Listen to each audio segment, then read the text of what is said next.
Welcome to the Toilet Paper Salesman Podcast. My name's Mike Merarkey, and I'm thrilled you're with us today. Today, we're going to be talking about how to build great teams. The college football playoffs are going on, and Indiana is the story of the day. Indiana had arguably one of the most terrible football programs in NCAA for a long time. They decided to hire an unknown coach, Kirk Cignetti, and he turned the program around in 2 years to the point where they're playing in the national championship game. It's an incredible story of someone who was overlooked his entire coaching career and came in and was able to build a program in such a short time. And so we're going to talk about what it is about a great coach and a great manager, because technically they're the same thing. And we're going to talk about how to recruit the right people on your team. What are the attributes of salespeople that I look for in building my team?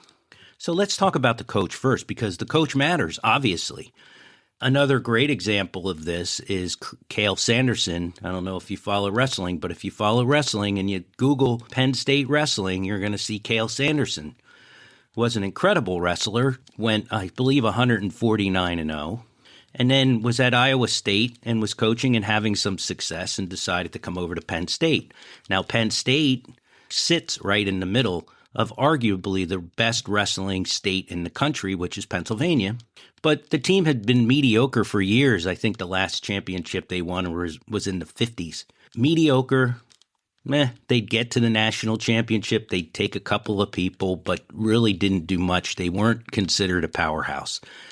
Cael Sanderson comes in there, changes the culture, brings in the right people, and now all of a sudden they've won the last 12 out of 13 national championships. It's just an incredible feat.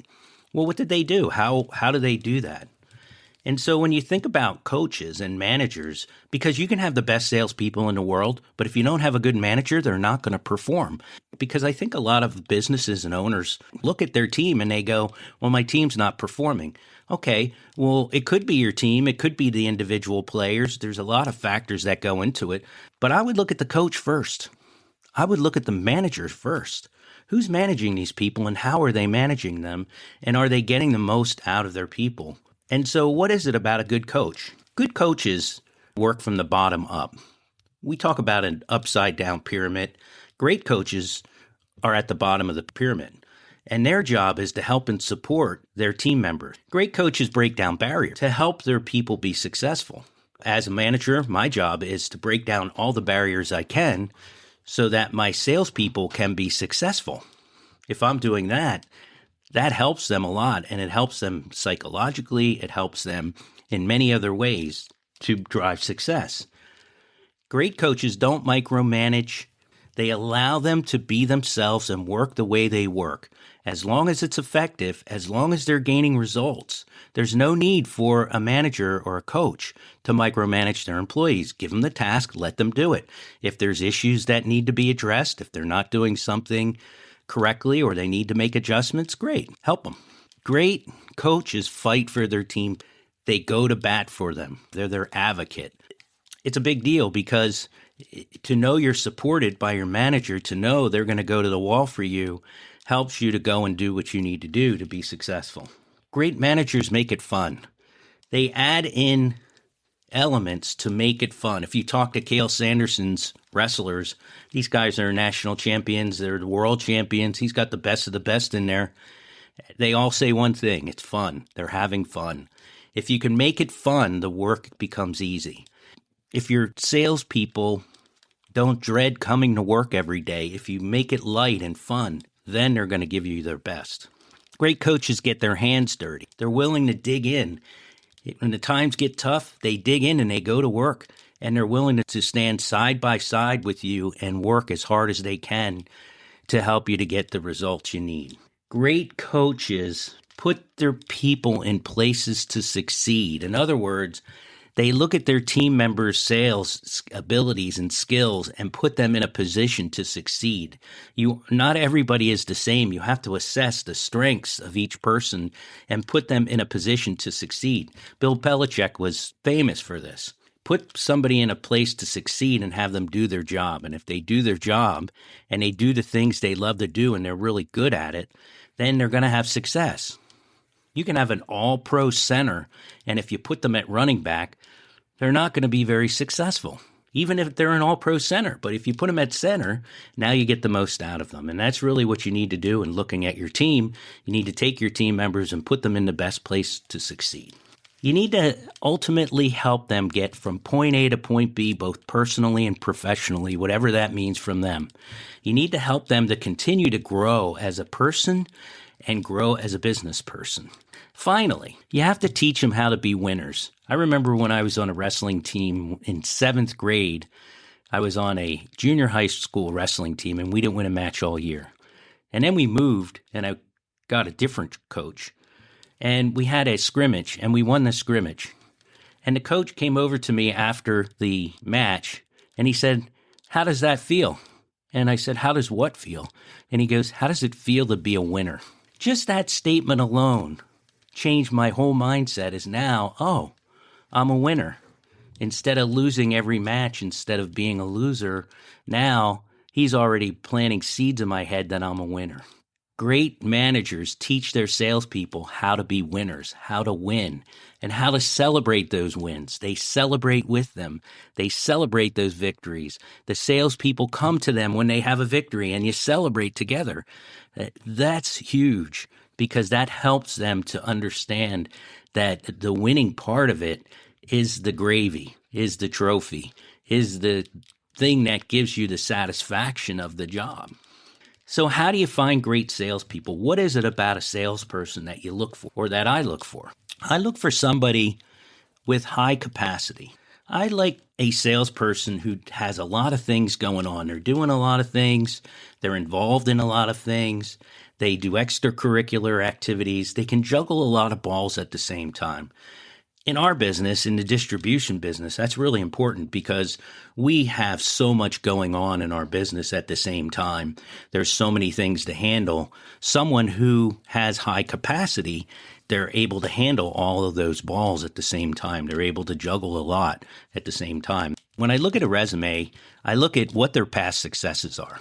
I don't really care about what their titles were. I don't care about anything, if they were promoted or not promoted, whatever. I look at the successes. What did you do?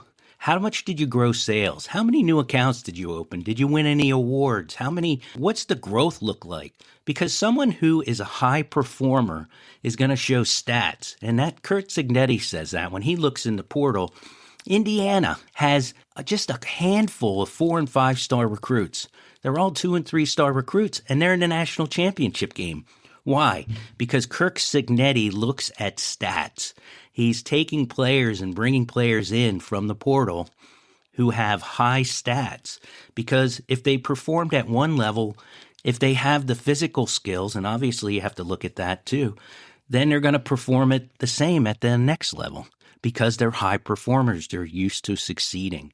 Always look at past performance when you're recruiting a salesperson. They're self-motivated. They have fire in their belly. They want to succeed. They want to achieve something. They want to go forward. They want to have goals. They have dreams. They want to do something in their life. They have a good sense of humor. I love people with good senses of humor. I find that that's important, especially in the making it fun element. If you guys can joke around, if you can have fun together, if you can have a jovial atmosphere, it helps to cut the tension, especially when it gets tough. You can cut a good joke, and somebody with a good sense of humor, you laugh about it and you move on. Somebody with high energy, somebody who likes to go to work, likes to grind it out. I love grinders. I just love grinders. If somebody is working hard, they might not have all the skills. They might not have the degree. They might not have all of everything they need, but they can outwork somebody. They're going to be successful. Someone who's a learner, someone who wants to learn is an attribute that I really look for. Someone who wants to grow, someone who's interested in learning more, not just about the industry, but overall about society, about the world, about history, about anything. If they're into learning, if they're into gaining knowledge, it's important because in our business, there's so much to know. If somebody's interested in learning, they're going to naturally do what they need to do to get the knowledge that they need to gain in order to be successful. Someone who's obviously coachable. And when you look at coachability, it's someone who is willing to be humble enough to accept the coaching that you're giving them, even if they're a veteran. And someone who is coachable, when you do have to correct them, they accept it. They might not agree with you necessarily, but they accept it gracefully. And they say, well, I'll consider that. I'll think about that. Because everybody needs to improve. And if I'm looking at someone, even though they're a veteran and they've been in the business for years, they may do some things that, need improvement. There's always areas to improve, no matter how successful you are.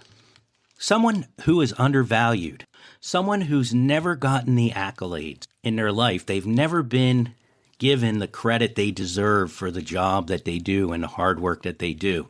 That is a really important attribute.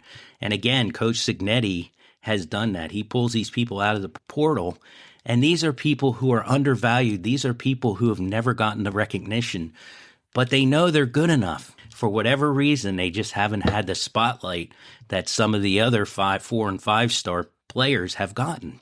And those people are motivated because you know why? They have something to prove, and that's something else you're looking for. If you have someone who has something to prove, they're going to have fire in their belly and they're going to work really hard to be successful. And finally, someone who's creative. I love creative people. I'm married to an artist. My kids are artists. I sell toilet paper. The creativity is huge because people come up with creative solutions on how to solve problems. That's a creative process. So someone who, for example, a musician who's a highly polished, highly successful musician, and by success, I mean plays at a high level, that is someone, first of all, who's creative, but not only creative, they know what it takes to be successful, which is a lot of hard work, a lot of dedication. So when you look at people, when you look at candidates, I like to look at candidates who have done something at a different level, who have, say, played college sports, who have had success at college sports, who have maybe even in high school, they were very successful. They were at the top of their class. They were always at the top of their field. They won awards. The cream rises to the top. And so if you have people who historically have been successful, then they're going to be successful with you if they get the right coaching and if they get the right culture. And that's the key. You can hire the best people in the world, but if you don't put them in the right culture and you don't give them the right manager, they're not going to succeed. The coach and the manager is the key. Recruiting is one thing. Getting the right management and coaching is the other thing. Those two pieces together build dynamic teams. That's all I have for today. Who says selling toilet paper isn't glamorous? Thanks a lot and have a great day.